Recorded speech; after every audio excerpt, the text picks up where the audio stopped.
Hi, welcome to NDE TV. I'm Peggy Robinson. Today's guest is Dr. Steve Taylor, and he's in the UK, and he is a researcher in spiritual psychology.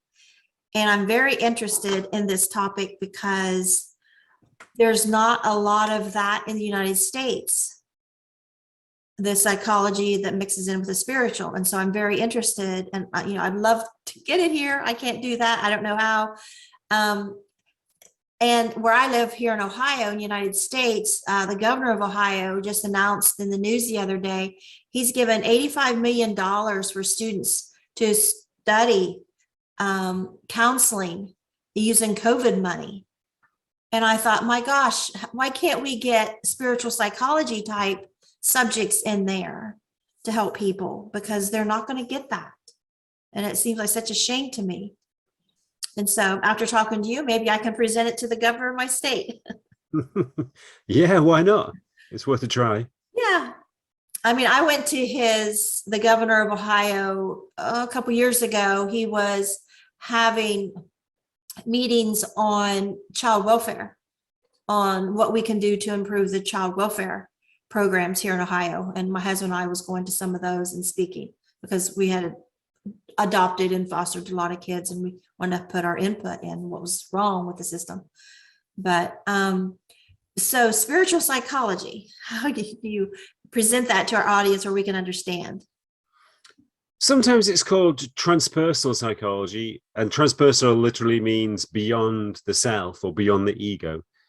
So it's the area of psychology which deals with states of consciousness in which we go beyond our normal self, and in which we go beyond our normal awareness. So we see a wider reality, a more intense, a more expansive reality. We see aspects of reality which are normally hidden from us. So it normally deals with spiritual experiences, mystical experiences, near-death experiences, and any state of consciousness in which we go beyond what we normally consider ordinary consciousness. Okay. Growing up, I had experiences throughout my life, off and on, that I would plug into probably the categories you're talking about. So if I could just do a quick rundown, so maybe people would understand what we're talking about. So, my first memory is in a baby bed, and all of a sudden, I don't even have language yet. And all of a sudden I'm sitting there in a baby bed and I'm having a telepathic conversation with God. Now I should have no idea who God is as a baby in a baby bed, but it's a memory that has never left me as long as I can remember. And you can never explain what this meant. So I'm having this conversation with God. Hey, you sent me the wrong family. And I can remember this white place I was, and I was so loved and cared for. And so I know they're going to take care of this. You're going to switch me to my right family, right? And of course nothing happened, and I felt abandoned. And then, then I had a journey at age 5, which, of course, 5 years old, you can't tell anybody what just happened. Kids maybe today would be more brave, and maybe people would be more receptive. And then, some spiritual experiences after that, of course I still couldn't talk about.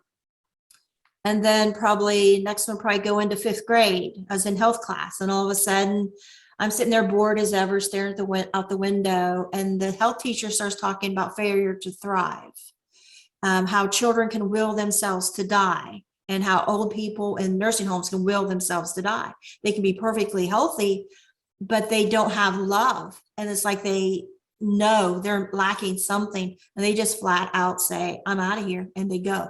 I was so moved by that. I wanted to stand up on my chair and my desk and start yelling, we got to do something about this. That's not right. People would die just because they're not loved. And I realize now, back from my 5-year-old drowning, something had touched a nerve that brought that out of being unloved as a child. And so, these experiences went on. And so is that what we're talking about? Is that these experiences that just we cannot, as normal people, like you can because you studied it for so long, but we just cannot describe how we were changed, how these things happen. Yeah, these type of experiences, they are the type of experiences which would unthinkingly be described as, signs of madness, signs of instability. So But yeah, they're not though. They are although the of course most not, no. genius moments. Of course, yeah. That's the problem, really, that one of the problems in our society is that any unusual state of consciousness is pathologized. Anything which, deviates from normal consciousness is seen as a sign of psychosis. So that applies to higher states of consciousness. I like the term higher states of consciousness because it suggests that these states are, in a way, more intense, more expansive than normal consciousness. So yeah, I mean, the type of experiences you've described, they could be described as psychic or higher states of consciousness. But yeah, but I guess they are states in which the boundaries of our normal identity fade away, and you gain access to energies or potentials or realities which are normally hidden from us. So I No, think our normal consciousness is quite narrow. It kind yeah. of encloses, most people live in quite a narrow sphere of reality, quite a mundane and monotonous sphere of reality. I think as we get older, the boundaries often become harder and more solid as well. Now, So, these are actual college courses. I mean, people were obviously getting PhDs where, like you have got, and how can we incorporate these kind of classes and education into over here in well, Southeast Ohio? You know what I'm saying? yeah.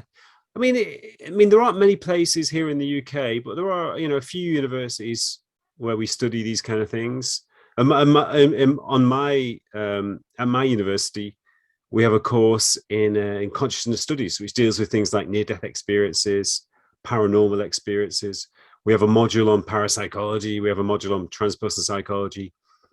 So we're really lucky that we can teach students these things. So our students are usually aged 18 to 21.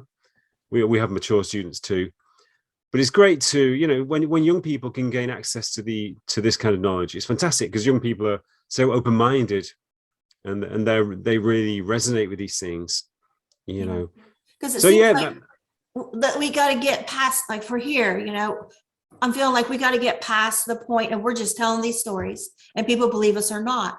It's like there yeah, has to be some type of research and study in books and where we can teach terms and go from there and identify yeah, children in schools and even preschool that might have a tendency towards these experiences, mm, or when they bring up these experiences, instead of saying you need to go get your child a medication, get them on Ritalin yeah, because this child's talking weird or something like that. yeah. That's a sad aspect. There are a lot of people who go through what I would call spiritual awakening, which can be sometimes a challenging process. It can bring sort of instability and disturbances, but it's a process of opening. The process of opening to a wider reality is sometimes quite difficult. But if you went to see a psychiatrist, they would immediately label you as psychotic or schizophrenic and give you medication, maybe even put you away in a psychiatric hospital, which is a real shame because it's not, the process of spiritual awakening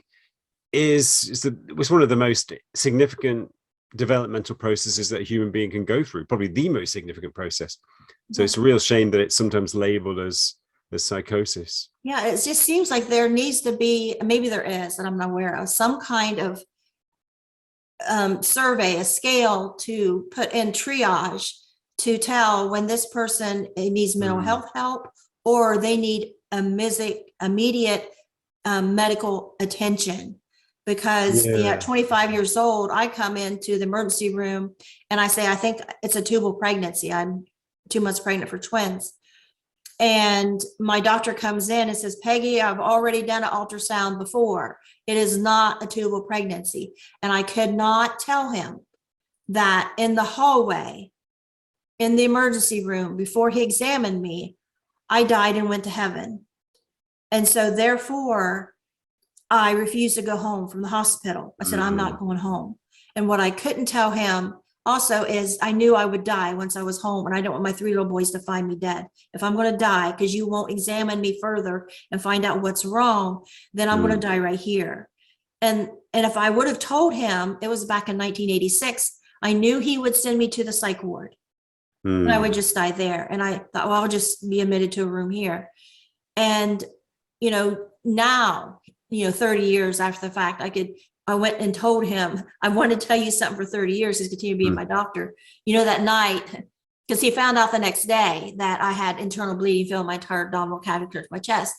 But I want, and I don't know how, to help prevent anybody else from experiencing that dilemma where their lips are sealed of an actual emergency that, we can't say, even you're brought in from the squad today to the hospital and you just had a near-death experience. You were hovering above the squad or whatever, and you say you don't want to tell them that.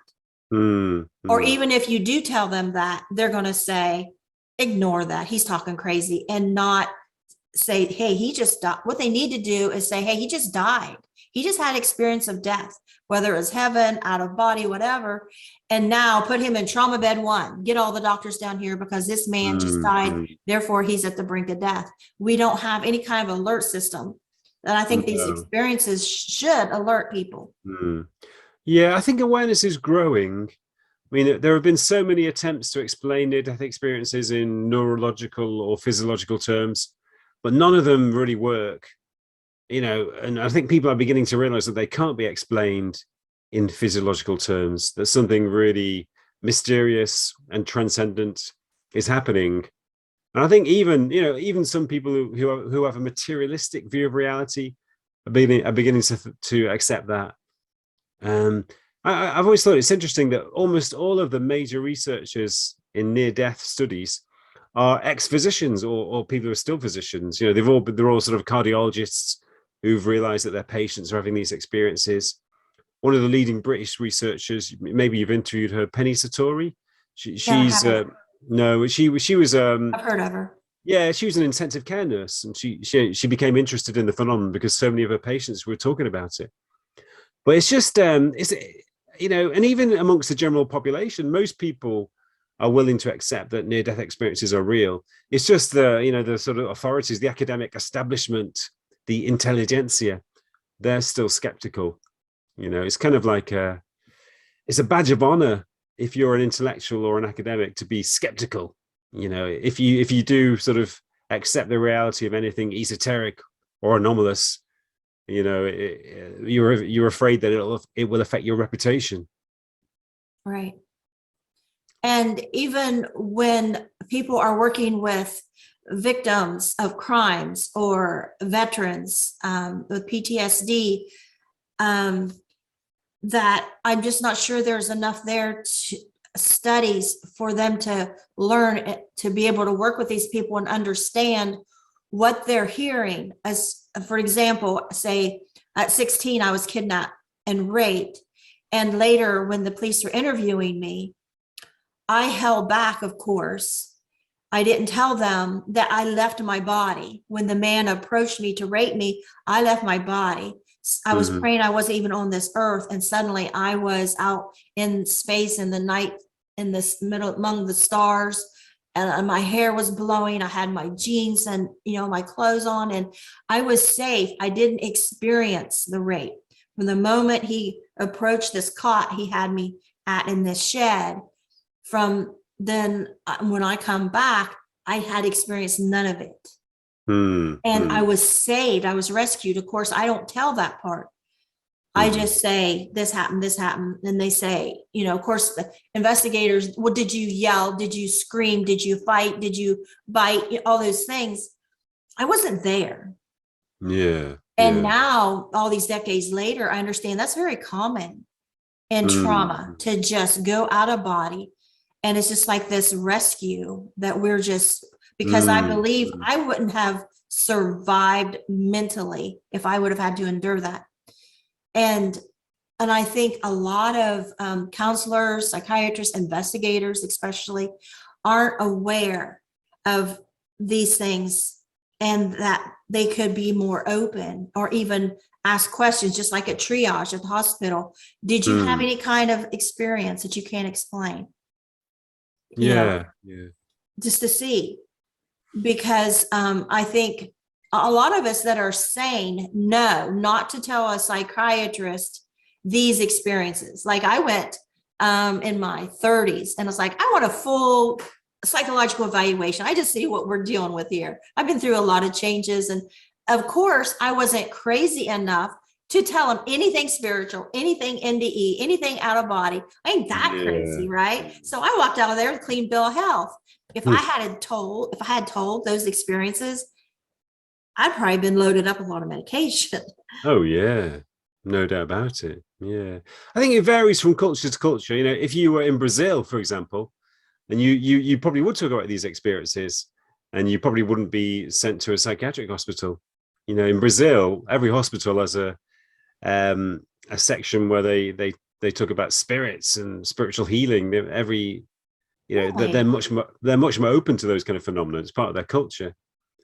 But I think in America and in the US and Western Europe, there's a taboo. There's still a bit of a taboo about these so-called esoteric or anomalous phenomenon. Psi phenomena is another good example. You know, I'm very aware of the research into psi phenomena like telepathy and precognition, and you know the evidence is really strong. There's no doubt at all in my mind that these phenomena exist. You know, even in laboratory studies, they've been proven time and time again over decades. And there's, you know, and of course, there's so much anecdotal evidence for them as well. But in the academic world, you're not supposed to believe in psi phenomena. You're supposed to believe. You're supposed to view them as ridiculous and impossible. But you know, obviously, that's not true. I think it's a lot to do with, you know, having a belief system. People often forget that materialists or skeptics have a belief system just like religious people do. It's just a much more mundane belief system. They believe that human beings are basically biological machines, that reality is what we see with our senses. Nothing really exists apart from physical stuff. You know, when we die, we will disappear forever. These are all beliefs and assumptions. They're not true. They're not facts. They're just assumptions. You know, another assumption is that consciousness is produced by the brain. So when the brain stops, consciousness will disappear and we will disappear. It's all a belief system based on assumptions. But once you have a belief system, you always try to maintain it. You always try to protect it and defend it, just like religious people do. So these skeptics, these materialists, they're trying to dismiss any evidence that conflicts with their beliefs. So they dismiss near-death experiences as hallucinations.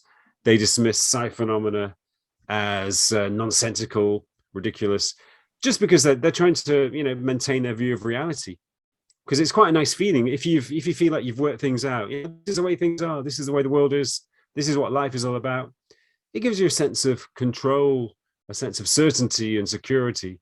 So you don't want to lose that. So so they're constantly trying to defend their belief system. Yeah, our religious beliefs too.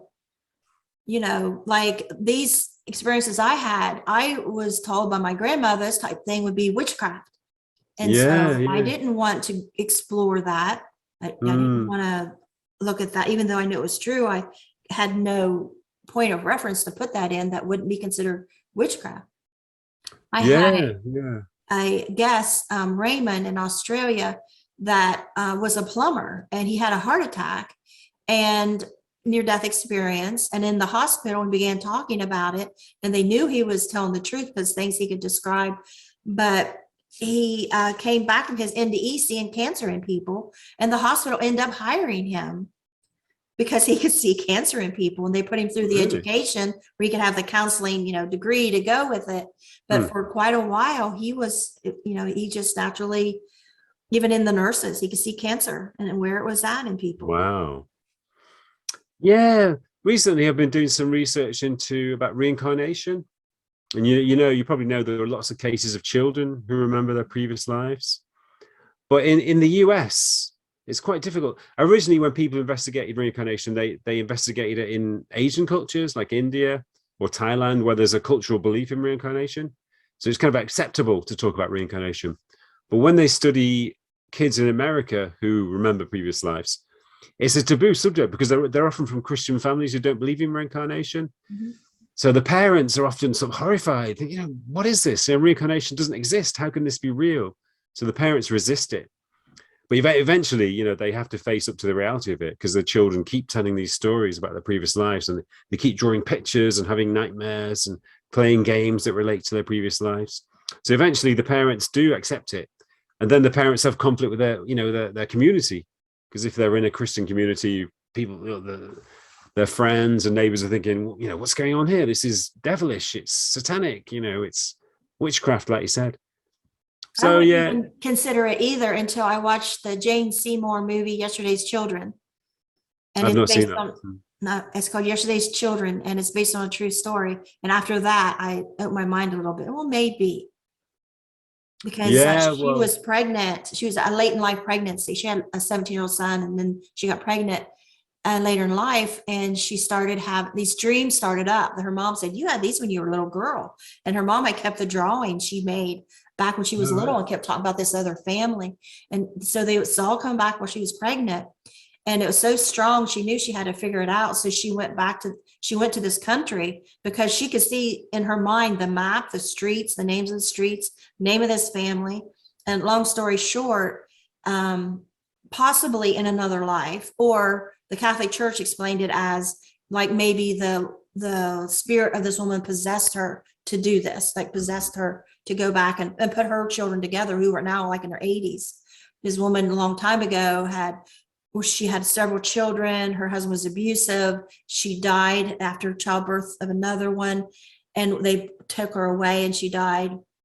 And the oldest son, like Sonny, she had asked him to take care of the children for her, and he wasn't able to do it. They got put around the different families. But so with this Jane Seymour, she's pregnant. She's having these memories. She went back and she was able to get all these children reunited. I think one had passed away by then, but she was able to get them all. And this Sonny was like, I think I called his old wife, like in the 80s, says, "I think I just spoke to my mother." And, they don't know how this happened. Was this a past life she lived, or, the Catholic Church says, we don't believe in that, but because they were helping her connect this family together again. And he says, but we can say maybe it was the spirit of that woman was so badly wanting her children to be together again that she worked through this lady. So I don't know. Right. Yeah, I'll look out for that. Sounds interesting. Yeah. I mean, certainly there are so many well-attested cases of it. There's at the University of Virginia in the States, there's a department that specializes in investigating these cases. There's a guy called Jim Tucker who, travels around America investigating cases of children who remember their previous lives. And they give them all kinds of tests. It's quite rigorous. Like if a child talks about a previous life, and they identify who it may be, who they think it is, who they're married to, for example, the child has to choose the right one, then a picture of 4 different houses, and they have to choose the house they lived in, and so forth. So they go through a lot of testing just to make sure it's genuine. And, like the Catholic Church decided, I'm not sure, like could it be, instead of a past life, could it be a spirit coming in and being inhabiting this person and giving these memories? I don't know. Yeah, it normally fades away by the time children are about 6. It fades away. Seems to be once their personality begins to develop, there's not enough space inside them for the memories of their previous self. But it's almost as if, in a way, it does seem like a kind of possession, because it's almost as if they're not just remembering that person, they actually are that person for a certain amount of time until about the age of 6. Because, children that age have, what they call imaginary friends. Well, how do we know that's not really a spirit that's just able to connect with this child? Yeah. Certainly children's experience is so rich, and, there's a whole, and because children are not very verbal, especially when they're young, it's difficult for them to describe the experiences they're having. So who knows? When I drowned at 5, it was all out of body. I was this ghost kid, and there's these 2 boys walking down the highway carrying fishing poles, and I was walking alongside them. "Hey, where you doing? Where you going?" Because I've got somebody to play with, and they were ignoring me. Like I was youngest of 5 kids, like they always ignored me. And then the youngest one, we started telepathically talking, which I didn't have the word telepathic back then, but I knew we were talking mind to mind. And he started answering me, telling me where they were going, where they've been. And then I thought, well, they can't see me. So I went flying down the highway, and then I saw some kids playing in the yard, and I just started playing ball with them. And I realized, oh, they can't see me. So in and out of houses. So I know what it's like to be this, I say ghost kid, which sounds weird to people. My husband says that sounds strange, don't use that. And I said, what else do I call it? And because my second NDE 20 years later was the tunnel, the heaven experience and all that. But I was just this kid experiencing life after you're dead. Yeah. Yeah. Funnily enough, in my new book, I've just written a book called Extraordinary Awakenings, where I talk about some amazing stories of spiritual transformation. And I've got a chapter on near-death experiences. And there's one guy who also had a near-death experience when he was about 4 years old. But he couldn't verbalize it. He couldn't describe it to anybody. He felt that he was out of his body, floating through space, had this amazing feeling of peace. And he felt that there were these beings around him, sort of supporting him and healing him, because I think he had some sort of meningitis and almost died. But when he recovered, he kind of instinctively knew that he shouldn't talk about it, partly because he was from a Muslim family. He knew that it wasn't acceptable in terms of that religion. So he actually repressed the experience. Maybe you seem to have, kept, access to your experience, but he repressed it. He literally forgot about it because it was so anomalous and so kind of contradictory to the religious beliefs he was brought up with. But when he was in his 20s, he sort of started to get interested in spirituality and started to read books about strange phenomena. And he read a book about near-death experiences, and suddenly it hit him. His experience just returned. And then he checked his medical records and realized that he had meningitis and come close to death. It all just returned to him. All the kind of the aspects of the experience that he'd repressed. And then a few years later, he became ill with leukemia and had another near-death experience, a kind of much more powerful one. But he knew that he was returning to the same place he'd experienced when he was a child. So it was a kind of homecoming almost, because he'd been there before. I had repressed my 5-year-old drowning until after the second NDE. Oh, you did repress it. You did repress it. I did repress it. So you didn't remember it? No, I didn't remember it. And then how I come to remember it, I was sitting out by myself outside. I looked up in the night sky and the stars, and all of a sudden it was like the outdoor movie theater screen appeared, and I saw the whole drowning thing happen as if I was watching it, but like as it happened. And it took me over. And so I went and asked my parents the next day. I was like, did I drown when I was little? I asked my mom. And she said, yeah, you did. And she told me it was kept a secret. They didn't talk about it because she didn't want my dad to find out, because her firstborn had died at 9 months and she didn't want them blaming for another child that almost died. And my sister, I knew who was there because I was above the pond, and I knew I went down with my brother, but then above the pond, I see my mom and sister come down later. So I knew my sister was there too. And I went, asked her about it, asked her what she remembered. But I just had generic questions. It's like, did I drown when I was little, and how did you find me?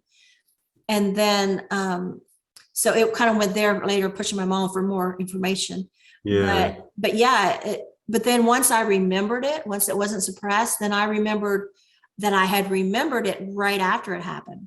And strange things happened for a little while after it happened. So those all come back to me. Yeah. Do you think it caused any issues, that the fact that you repressed it, did it sort of cause a bit of conflict inside you, a bit of discord inside you?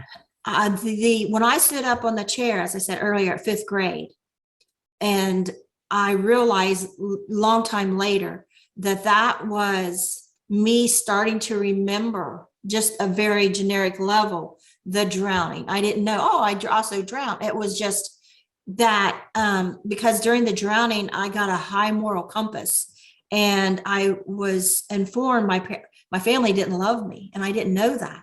And then I was told, God sends children here to be loved. That is why he sends them here. And I'm like, wait a minute, you just showed me a family don't love me. Now you tell me children stay here. That's not fair. So at 5th grade, when I heard that children will themselves to die and old people will themselves to die, I got that injustice, a huge energy going on in me.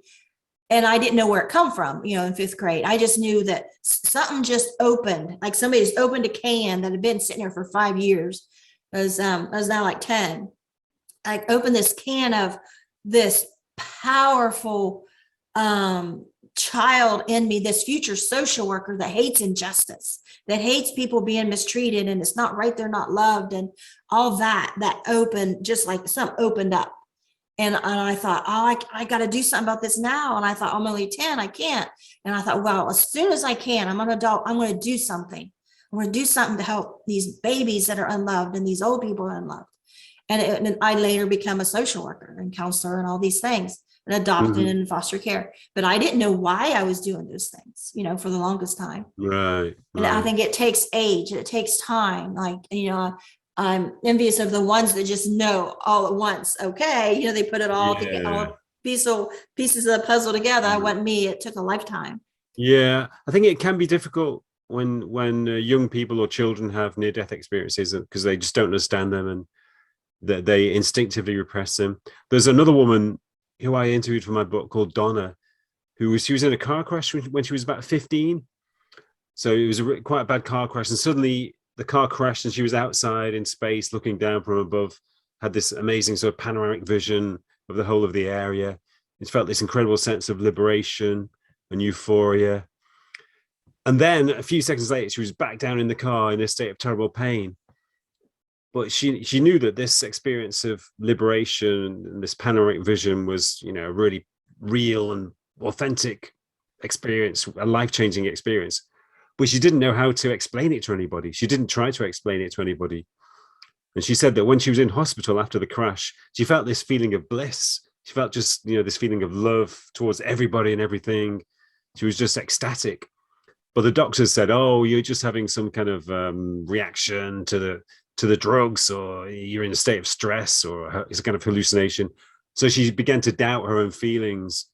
And then she began to wonder if the experience had been some sort of illusion, even though she was sure it wasn't. So again, she repressed it, and it caused a lot of conflicts inside her.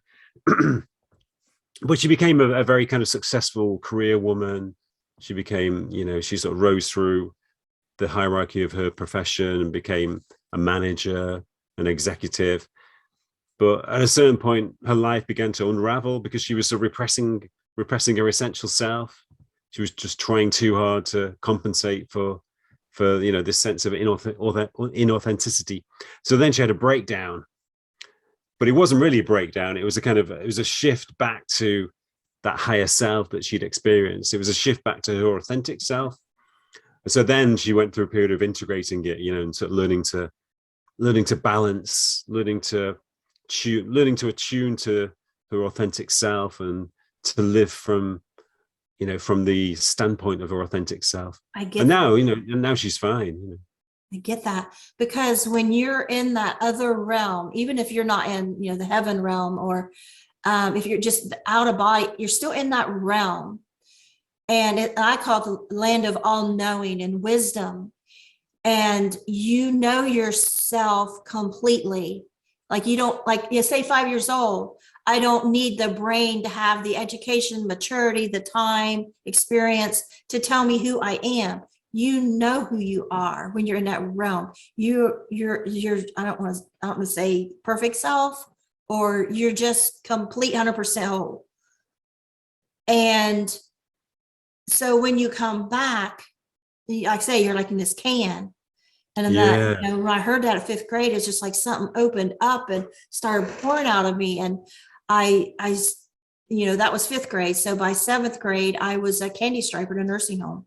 I already knew there's something there I need to fulfill. And I was the youngest foster parent at 21, and youngest foster parent in our area. It was like I've got to fulfill this mission. It wasn't really conscious, it's more of a subconscious. But then you're calling it, I forget what you called it, like your self, your higher self, authentic self. Yeah, I just say like my soul self, like who I am without all the constraints of trying to fit in boxes. And these experiences, say like they're not going real good in the United States, and a lot of it is religion. And I know exactly why, because a lot of this stuff is considered New Age, which Christian is afraid of. And New Age wasn't allowing Christians in. they were saying, okay, tell your near-death experience, but don't use the word God and Jesus, heaven, and those kind of things. And so there's a black or white, a either or. And so I thought, well, I'm Christian, so I'm not New Age, but I had these experiences, but yet you don't want me, expressing it how I view it and how I translate it and what, because, when I was at 25 in the bright white light, I seen a panel of people, just a faint outline.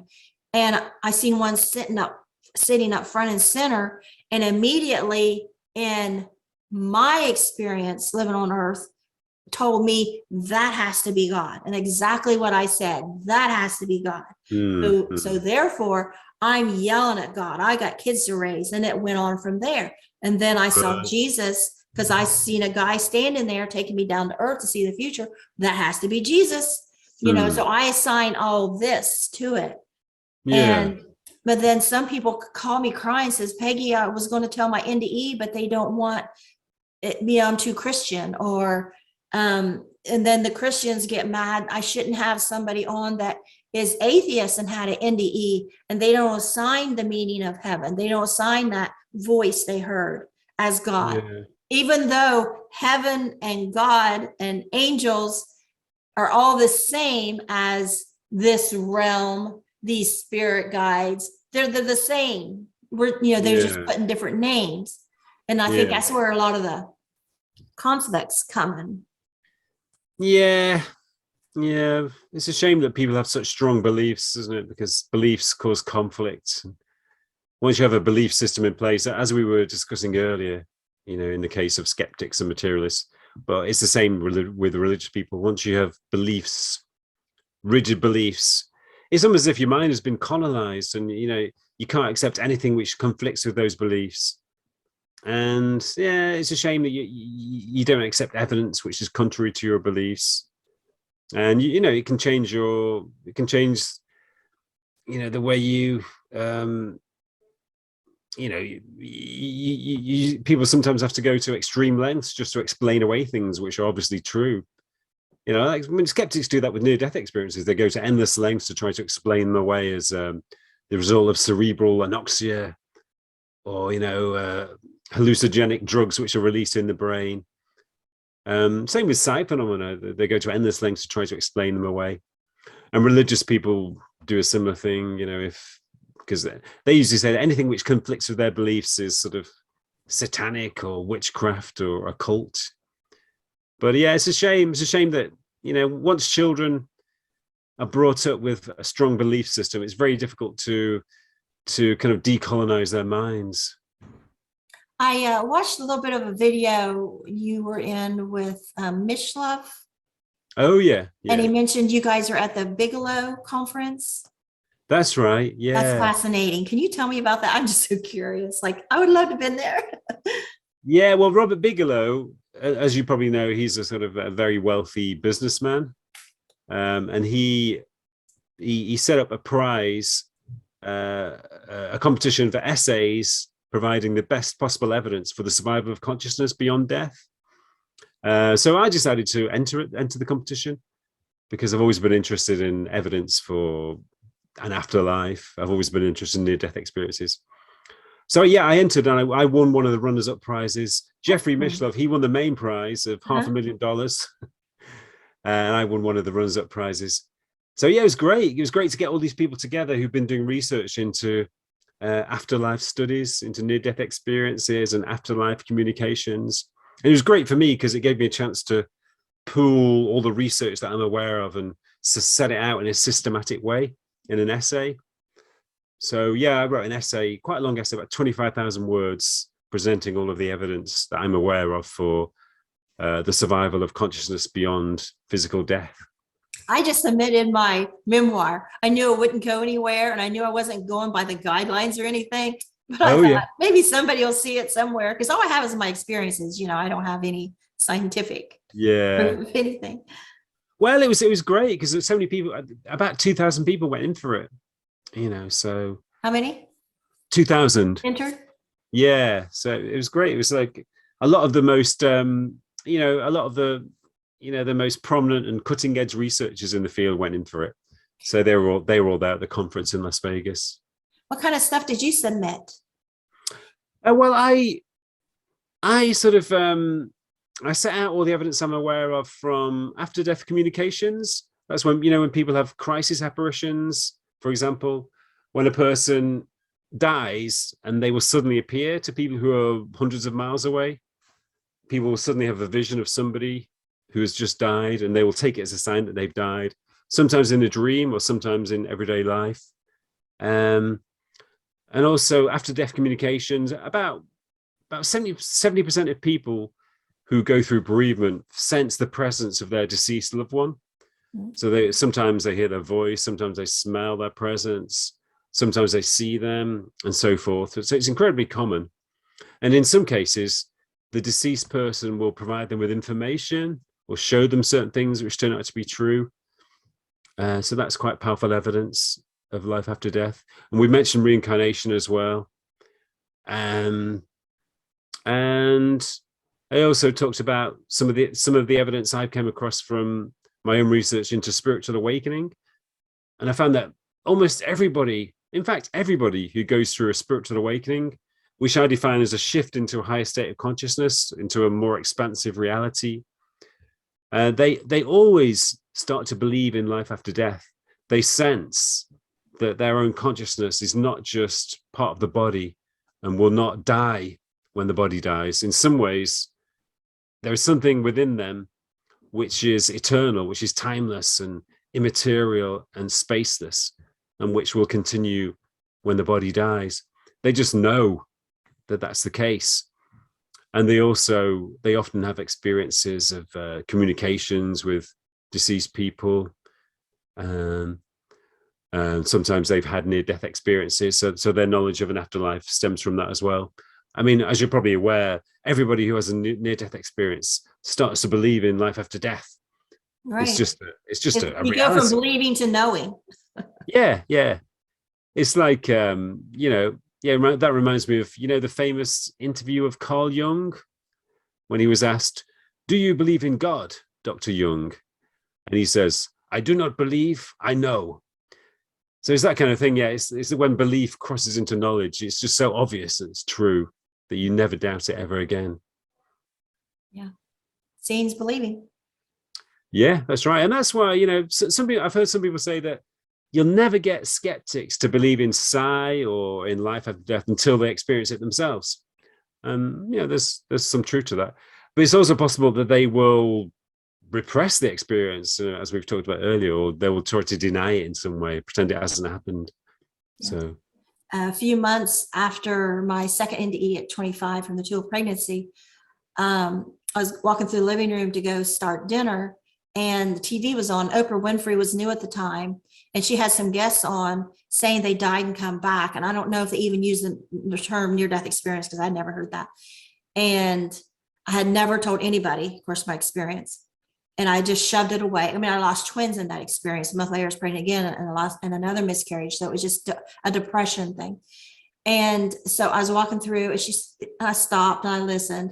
And I stood there and argued out loud with the TV in the home by myself. And I'm saying, oh my God, how stupid do they think people are? Oh my God. And I started to walk away. I took a step back and I stopped my tracks. And I thought so loud in my soul, why does that sound so familiar? And it's like, oh, I no more got that thought out. And I was like, oh my God, it was real. It was real. What happened to me in the wheelchair in the emergency room? It's like, it was real. And then I'm telling you the truth. It sounds crazy, but this other loud voice comes in. It was not real. It can't be real. It's like, yeah, it was real. And there's this fight going on. These two voices fighting. And I'm like, it was real. So after dinner, I told my kids to go to the room and play. I need to talk to their dad. And I sat him down at the table and I said, I need to tell you something. And I shook all over, because when I came back from that experience, I was freezing cold, and it was like I was remembering. And he said, I know you and I know how it sounds. He says, but I know you're telling me the truth. Mm-hmm. But then what? I had no name near-death experience. I didn't know I could go to the library and find some book on it. I didn't know about Raymond Moody's book. I tried to tell my sister and a friend, and they just looked at me as weird. So you just bury it. Yeah. It's very similar to the experience of a friend of mine who I also wrote about in my new book. I mean, you might have interviewed him actually, a guy called William Murter. He wrote a book about his near-death experience, and I interviewed him later on. But he was when he was in his 30s, he was quite a kind of successful businessman, very materialistic kind of guy with a sports car and a big house, sort of filling all of his days with meetings and business. But he had this near-death experience when he lived on the coast in England and was swept off the promenade by a giant wave, swept into the ocean. And he was kind of floating up and down in the ocean for an hour, and it's freezing cold, so he was unconscious, and he was slipping in and out of consciousness, probably slipping in and out of death. But he had this amazing experience when he was out of his body, and he spoke to these beings who gave him information. He felt everything was luminous. He felt this amazing sense of peacefulness and euphoria, very typical near-death experience, And he was really lucky because there was a guy in one of the flats along the seafront who had a telescope, and the guy looked down and saw him in the sea in his telescope. So he was rescued after about an hour in the sea. But because he was from a materialistic background, he had no idea what to make of the experience. So he just decided to forget about it, to pretend it hadn't happened. And he kind of dived headlong into his old life, and he became really hedonistic. He started to drink and take drugs. I think he was just basically trying to forget the experience and trying to distract himself from it. But after about 18 months, he tells this story of he was in Amsterdam smoking cannabis in a cafe in Amsterdam, and he heard a voice inside his head say, "Will, what are you doing? Just stop trying to." I can't remember the exact words. It was something like, "Just give up. Just stop resisting it." So he thought, "Yeah, okay, I'm going to stop resisting." And suddenly, the experience flooded back, and he felt instantly sober. He was drunk and stoned, but suddenly he was completely sober. And he just left the cafe and decided that he was going to live a new life. So he sold his business. He started up a charity. He started to write about his experiences, and he became the person he should have been 18 months earlier. The person that he'd repressed all of that time, and that became his normal self. It has to be a miracle that guy's seen him out there. Yeah, God's amazing. that. I know. Yeah. But it shows you how powerful repression can be, Mm-hmm. If you don't understand an experience, and if you don't accept it, then you can just put it to the back of your mind and make yourself forget it. It doesn't work because it always comes back, but temporarily you can force yourself to forget it. Yeah.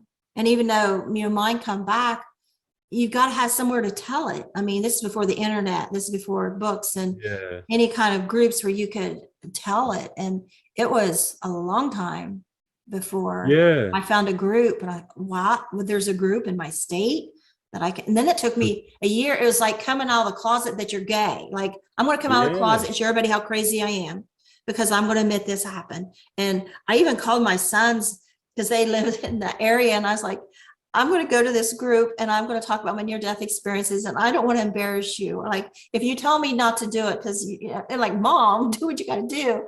And I really had that much weight on me that I really don't want to look like a crazy, but man, I really want to share this and be free to talk about it. Yeah. It's really frustrating when you can't share it, and it's so liberating when you can share it. I knew a guy who I've also written about in my books, who he underwent a spiritual awakening when he was 29 years old in 1950, so a long time ago. But he spent years trying to explain what happened to him, but nobody, it involved a near-death experience. We tried to explain it to so many people. He used to go to churches and speak to the priest or the vicar at the church, and they would think, "Oh, this is blasphemy," or you sound like you're crazy. So everybody thought he was crazy. So eventually he became incredibly frustrated. But after 9 years, he met a Buddhist guy in London by chance. And the Buddhist guy recognized his experiences and said, you sound like you're enlightened. You sound like you've had a spiritual awakening. And suddenly it all made sense. But for those 9 years, he went through this, a lot of confusion and frustration. because he couldn't tell anybody and nobody would understand the experience. So it is really important to have that kind of support and understanding, to have a framework. I had a guest 7 months ago named Mary Rogers, and I believe it was 20 years that she did not tell her story. She said she felt like demons was keeping her from telling her story. Now, I don't know what that feels like, but for her, that's how she felt. And so she had just told her story for the first time the day before she came on mine and told it. But but I got mine out that day, and I think the other was out like a month later. But anyway, so she was able to get her story out. She died yesterday. Oh, really? And I was just so overwhelmed with gratitude that I had started this podcast and was able to give her that. And she had went on a couple other platforms after she was on mine and told it. And so there's like 4 or 5 places out there where she was able to tell it. But I was just so glad because she had such a beautiful experience. I mean, it was a brain aneurysm that she died of. Right. And she woke up in a field of her favorite flower, and Jesus come over and gave a hand and pulled her up and walked with her and talked to her. It was just a beautiful, beautiful experience she had. And I think it was 20 years that she did not tell that. And she felt demons was keeping her from it. Wow. So I thought, well, they didn't win because, I'm so glad she finally came forward because it hadn't even been a year and she's gone. Wow. Yeah. So it's great that she was able to be authentic and be true to herself, finally. Yeah. And, some people say, oh, these people are lying. They just want to get rich. They just want to, write a book. And I'm sure that that's true about some people, but then they don't realize that some of us, how many decades we have soul searched and fought with ourselves and try to keep it quiet and try not to tell it. And then how freeing it is.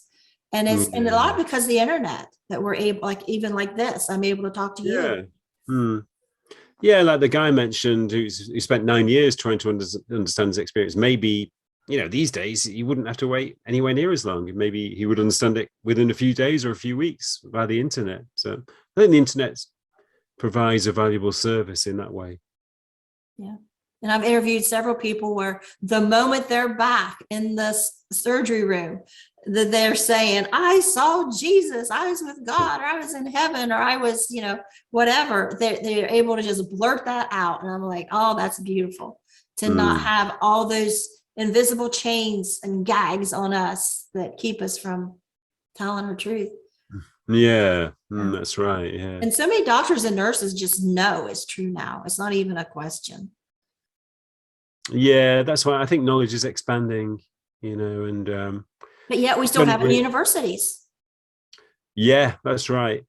But I think it's really only the academic establishment, despite my university and some other universities. I think in America, the academic establishment is probably more resistant than it is in the UK.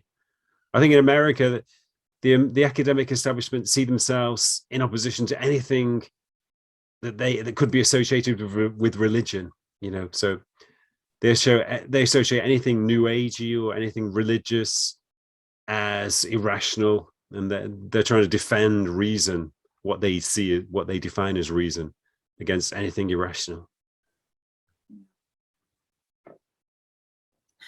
Yeah, because I know when I went to university, I didn't experience it at community college, but university level, there was a lot of push to anything liberal. Like I was in a women's studies class and I was Catholic, and I just clashed with the teacher because she was trying to push abortion. She's trying to push lesbian groups and abortion marches. And there was a case, what's her name? Something Laterno at the time. It was popular. It was all over the news, where a female teacher had sex and got pregnant by like a 13-year-old male student. And they were saying that was okay but they're wanting to nail all these guys, of course, for rape, molestation, all this, of course. But when it came to this woman that did it, that was supposed to be okay. And I clashed with everything on every subject. And even though I got 100% on all my grades, she gave me a C as a final grade. And I was getting ready to go to law school and I needed a letter of recommendation. I thought, well, I got hundreds on all this. And so I was like, why did you give me a C? She says, well, because I've been told I have too many A's, so I had to give somebody a C. And I said, well, will you give me this letter of recommendation for law school? And she said, no, I won't. She did not want someone like me going to law school, because I didn't fit all of her agendas. And so, and you couldn't go into the bathroom without seeing all these posters for abortion. And it was just very one-sided once you got to university level. And I see Dr. Mary Neal, you're probably familiar with her, on panels talking to these scientists trying to discuss near-death experiences. And then you have these scientists that are saying that it's not heaven, it's not God, it's not Jesus, it's not afterlife. It's like something of the brain, although they agree to out-of-body experiences. I guess that's been proven, the out-of-body experiences. Science can prove that, but they won't prove a near-death experience. Yeah, so, like I said before, her sitting there hanging in there trying to stand up for her experience. And why? Like I said, they're just defending their worldview. They're defending their belief system. They're kind of smug in their belief that they have worked everything out and that they understand the reality. Well, they don't. I always say there's so much more to reality than we're presently aware of. There's so much more beyond our normal consciousness. We're just, we are limited. We have a certain awareness of reality, and every creature on Earth has a certain awareness of reality. But there's so much beyond it. And sometimes we gain access to what's beyond it in special states of consciousness or in unusual experiences. But normally we live in this kind of restricted, narrow world, which many people believe is reality itself. But, that's one of the reasons why life is so interesting and exciting, because there is so much more. There is so much which is mysterious and which maybe we will never understand. I had Eben Alexander on, and when I read his book, heard his story on Oprah and all these things, I assumed that therefore he's Christian now. That was my impression. But then I have Eben's girlfriend, Karen Newell, on after him. And she's, oh, no, like nobody's Christian. And she named some other people that had NDEs that are kind of famous. She's, oh, no, they're not Christian either. And she's atheist, hardcore. And so she looks at all these experiences through her lens and filters them all through there. Like, we all think like this. And I think, well, the whole world thinks like this. We're looking at these stories and thinking, oh, they're Christian now. But no, they're not. So yeah, I mean, there's always some kind of interpretation. Every experience is interpreted in a different way, but it doesn't invalidate the experience itself. The experience itself is like the raw material. You build something out of the raw material, but it's still the same raw material. It may be interpreted slightly differently for a slightly different lens, but essentially it's the same experience. Yeah. And Evan, some of his books, they get into very scientific. He asked me what I thought about this certain book. And I was like, well, I didn't understand it. I don't have the mind. He's a neurosurgeon. I don't have the mind to understand this book. Now, your first book, the one that tells your story and about your near-death experience and how it affected your family and you. And I get that. I'll never forget some of these lines you said, but I don't. And I think everybody has, their own way of learning, like I say, and interpreting. But that's why I just wish that there was more of a scientific. I just want a black and white, and we do have terms now that most people, not most people, but a lot of us understand, after death communication, out of body experience, near death experience. And a lot of, I see people haven't heard of induced after death communication. And I don't know if you're familiar with that from Dr. Alan Buchan. See, a lot of people have not heard of that. And I think it's fascinating. He was a psychiatrist for the VA, and he would do the, I always have trouble remembering that word. They kind of use the stick and use the eye movements, and then they stop and then do it again. And it gets your eyes moving in this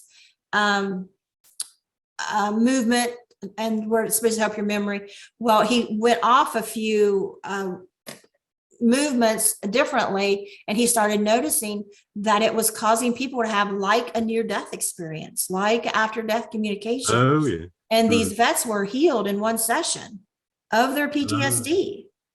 Oh, right. Yeah. Is this eye movement desensitization Yeah, therapy? something like Yeah. that. And so I got the book, and in the back it tells how to do it, and I tried it out, and it works. Wow. They're just like that. Yeah. Yeah. It has really good results, really good sort of therapeutic results. It's very effective. Nobody really knows how it works. It seems to work very well, especially with their PTSD and, people like soldiers, with quite severe PTSD. So, is there anything that I've just took us off in all directions? Is there anything that you had planned that you really wanted to throw out to us? Not really. No, it's nice to have a kind of natural, spontaneous conversation, So no, I've enjoyed, our conversation. No, nothing in particular I'd like to add. No. I mean, if anybody's interested in my work, they can go to my website, StephenMTaylor.com. Stephen with a V, M for Mark, StephenMTaylor.com. What got you interested in this field? I don't know. It was always innate to me, really. It was instinctive to me. I started to have unusual experiences when I was 16 or 17 years old. So I think, if you think in terms of reincarnation, maybe I was somebody who'd been interested in spirituality, who'd followed a spiritual path in a previous life and carried it forward into this life. So there's nothing in my background which kind of motivated me to be interested in these things. It was just inside me. And it was a question of kind of understanding myself and accepting myself, which took quite a long time. But by the time I was in my late 20s, I'd kind of accepted my spiritual nature and realized that I wanted to explore it and study it. I wanted to study these experiences in an academic way. And that's when I decided to go back to university to do a PhD in spiritual psychology. So it's just a question of sort of exploring my own inner nature and allowing my inner nature to express itself. I read somewhere that you're in like the top 10 spiritual leaders or something. Somebody named you. That's pretty impressive. No, it's not quite as impressive as that. It's a top 100. Top 100. What did I say? 10. Okay. And then Eckhart, I can't say his name, Eckhart Tolle, whatever. He said something nice about you too. Yeah, he's been a big supporter of my work. Yeah, I sent him one of my books about 15 years ago, and he replied saying he loved it and wanted to help me promote it. Awesome. He really loved my work, so he's been a big supporter of mine, and he's a great guy. And you've authored several books. Yeah, 14 now. I think it's 14. So yeah, I write poetry too. So I published 3 books of poetry, so it's spiritual poetry. Anything you're working on now or plan on the future? Yeah, I'm just thinking about my next book. I'm thinking about writing a kind of spiritual guide, a guide to spiritual awakening, a kind of experiential book, with some meditation exercises and some poetry, helping people to move towards spiritual awakening. So like, how would a person move towards spiritual awakening? Well, in my research, I found that spiritual awakening involves certain qualities, like it involves a sense of gratitude and appreciation. It involves living altruistically in service for others. It involves having a sort of heightened perception of your surroundings, heightened awareness, so that things look more beautiful and real. It involves a sense of acceptance, not resisting the reality of your life, resisting of your life.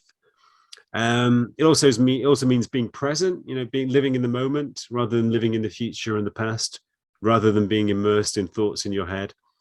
So I believe that if you concentrate on all of these qualities, like developing presence, developing acceptance, developing gratitude, and so forth, if you cultivate these characteristics, then you move towards spiritual awakening, because that's what spiritual awakening is. It is all of these things. Gratitude is huge, isn't it? Yeah, it's something that develops naturally as if you've had an encounter with death, it develops naturally. but it's something you can cultivate. You can work on it. And people aren't going to get there being angry and hateful and resentful. No, no. The first time I told my NDE publicly in a group, I was back in the light. I was back hovering over the pond. I was levitating, not physically, but spiritually. I was levitating, and I was on a high for hours afterwards. We had to go to Walmart and buy a bicycle for my granddaughter afterwards. And I told my husband, I can't feel my feet on the floor. It was on this high because I was free and back in those spaces in that realm. And I am hooked on this. And I've tried to explain to people, it's kind of like you said, gratitude. If you like this gratitude and this joy, and it's just free, and you are then in that land of, I say, wisdom, of all knowing, in that realm. You have just stepped outside of this physical world and got one foot over in the heavenly realm, and you can stay there. You can stay there, and or life starts happening and you'll have to step back out, but it's you can live your whole life from that place. Maybe if your life becomes stressful, if you become too busy, maybe you'll move away from it for a while, but you can always go back there. Like dishes housework takes me out of that happy place. So I turn on my Christian music and I can just stay there. Do whatever and paint the house, I'm gonna do whatever, and I'm still there because stuff like gardening or exercising can put you back in there. Swimming, I love to swim, and I love to exercise because that puts me in contact with nature. Spending time in nature can take me back to that place. Or spending time with my kids, playing with my kids, the sort of the natural joy of children can take me back to that place. Well, I appreciate your time and your wisdom. And best of luck to you, and congratulations on winning the award with Bigelow contest. That's amazing. Yeah, that was great. Later this year, they're publishing all the essays as a book, so that'll be interesting when the book comes out. Really? All of the winning essays are going to be in a volume. Okay, I found a website one day when they all first won their awards, you guys, and you could click on each one and start reading them. Oh, that's right. Yeah. And so right. I don't know if that's they're taken, but that was interesting. I didn't read all of them. Yeah, there's a lot of them, and they're quite long, but I think maybe there'll be 2 volumes because there's so many essays. But yeah, I'm looking forward to that. I'm hoping that they can make it into a documentary. Yeah, that would be good. To where we have visuals, so we can sit and watch and learn and absorb all this without actually sitting down with a book, because I don't retain real well. Yeah, that'd be great. Yeah. Did you see the Netflix series Surviving Death with Leslie Kean? Yeah, I was disappointed. Were you? Mm-hmm. Yeah, I liked the first episode, but at the very end of that episode, it looks like it goes demonic, and it seems like it goes downhill from there. And I wish they would have stayed with the first episode and just did NDEs all the way through. It would have been great. But right at the very end, there's this woman sitting there, and it looks something about it, the coloring, the darkness, I don't know. It looks like we're turning into demonic now. Like they just it felt like it was bait and switch. So it was really right. Well, yeah, but the episode on near-death experiences was very good. Yeah. Now they just had a movie on the theaters. The Case for Heaven, I think. It was supposed to be on near-death experiences. Awful. Really? Yeah. They have the other ones before, a Case for Christ and a Case for different things. And so this was Case for Heaven. We paid $60 for me and my husband to go and see this. There's a bunch of elderly people. And they had 20 minutes of the same little commercials over and over and over, which were crap. And I know the elderly people were getting restless wherever it got started. And then it started, and the only good part was they had Howard Storm telling his, But then they took the story and was turned into an animated like cartoon. Like you can't do that with near-death experience. It was awful. And the Really? mouth was off with the words. Really? Horrible. It was terrible. I'll make sure I don't waste my time watching that. Yeah, don't do that. So thank you. Yeah, you're welcome. Yeah, lovely to chat to you. Uh-huh. Yeah. Bye-bye. All the best. You too. Cheers. Bye-bye.